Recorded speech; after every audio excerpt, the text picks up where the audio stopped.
Finally আমরা বাংলাদেশ ছেড়ে বিদেশে চলে এসেছি গাইস। হ্যালো গাইস, আসসালামু আলাইকুম। কি অবস্থা সবার?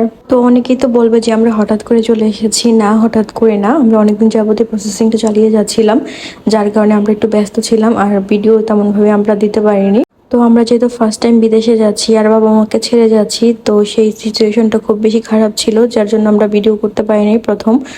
তো তারপর হচ্ছে আমরা এয়ারপোর্টের ভিতর ঢুকে পড়েছিলাম। তো সেখানে যে প্রসেসিংগুলো ছিল সবগুলো শেষ করে তারপর এখন হচ্ছে আমরা বিমানে ওঠার জন্য চলে গিয়েছিলাম। তো আমাদের ফ্লাইটটা 1 ঘন্টা ডিলে হয়েছিল, যার কারণে আমরা টাইমলি মতো পৌঁছাতে পেরেছিলাম।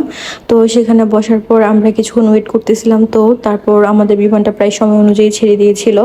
তো বাসার জন্য খুব বেশি মন খারাপ লাগতেছিল, বাবা মাকে ছেড়ে যাচ্ছিলাম, আব্বু আম্মু ওদিক দিয়ে ওয়েট করতেছিল যে আমাদের বিমান ছাড়ার পর তারা বাসায় যাবে।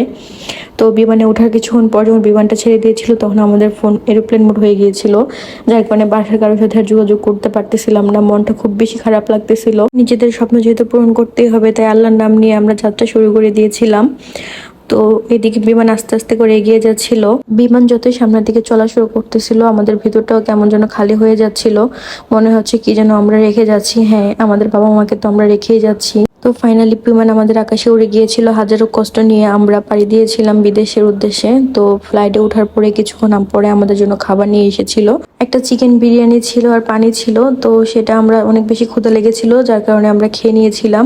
কারণ আমাদের ফ্লাইট যেহেতু রাত 2টায় ছিল, তো আমরা তো সন্ধ্যার সময় বাসা থেকে খেয়ে এসেছিলাম। তো মাঝখানে তো অনেকটা সময় চলে গিয়েছিল, যার কারণে অনেক বেশি ক্ষুধা লেগে গিয়েছিল।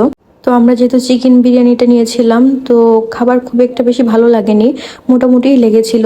তো খাবারটা খেয়ে আমরা একটা ঘুম দিয়ে ফেলেছিলাম। তো ঘুম থেকে তারপর যখন আমাদের ঘুম ভাঙে উঠে দেখি যে প্রায় আমাদের ভোর হয়ে গিয়েছিল।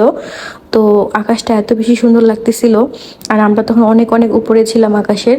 তো উপরের আকাশ থেকে নিচের পরিবেশটা এত বেশি সুন্দর লাগতেছিল, আর সূর্যোদয় তখন মাত্র শুরু হচ্ছিল। এটা দেখে তো মনটা একদম ভালো হয়ে গিয়েছিল।